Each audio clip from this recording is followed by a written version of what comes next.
नमस्कार, मी पंजाब डक. आज आहे 7 जानेवारी 2026.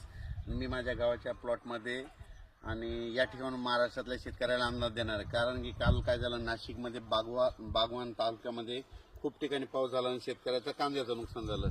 तर आता 7 जानेवारी म्हणजे उद्या 8, 9, 10 जानेवारी दरम्यान राज्यात उत्तरेकडून वारं सुटल्याच्या नंतर थोडी थंडी जाणवणार आहे. म्हणजे 3 दिवस तर थंडी आहे, पण राज्यात तुम्हाला सांगू इच्छितो की राज्यामध्ये 11 जानेवारी 12 आणि 13च्या दरम्यान परत राज्यात खूप ढगाळ वातावरण राहणार आहे. तुरळक ठिकाणी थेंब देखील पडते, उत्तर महाराष्ट्राकडे थेंब देखील राहणार आहे. म्हणून हा अंदाज लक्षायचा. सगळीकडे पाऊस पडणार नाही, पण सगळीकडे मात्र आभाळ खूप येणार आहे.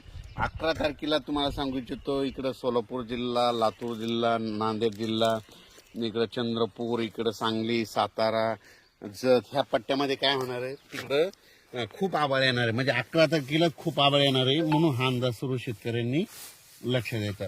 पण राज्यात मात्र ह्या 3 दिवस म्हणजे 8 जानेवारी, 9 आणि 10 तारखेपर्यंत राज्यात रात्रीच्या थंडी जाणवणार आहे, हे लक्ष द्यायचं.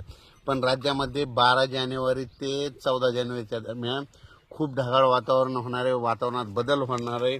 हे कशामुळे होणार आहे? कारण की तुम्हाला सांगू इच्छितो की इकडं तेलंगणा, आंध्र प्रदेश तिकडं जरा जास्त ढगाळ वातावरण राहणार आहे.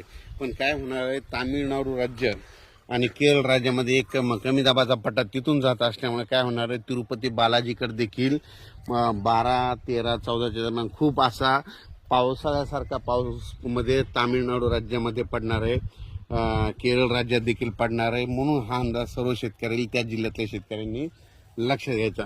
आणि तिकडं पाऊस त्या राज्यात पडत असल्यामुळे काय होणार आहे, आपल्या महाराष्ट्रात त्याचा असर फक्त ढगाळ वातावरण राहणे, तुरळक ठिकाणी आता जसे थेंब आले ते तसे थेंब देखील येणार आहेत. म्हणून हा अंदाज सर्व शेतकऱ्यांनी लक्षात घ्यायचा.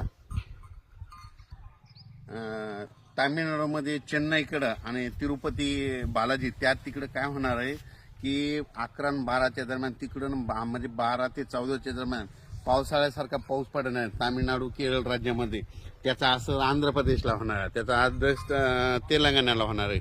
पण तेलंगणाला थोडा पाऊस राहील, पण महाराष्ट्रात मात्र ढगाळ परिस्थिती राहील आणि तुरळक ठिकाणी थेंब पडतील. म्हणून हा अंदाज लक्षात घ्यायचा.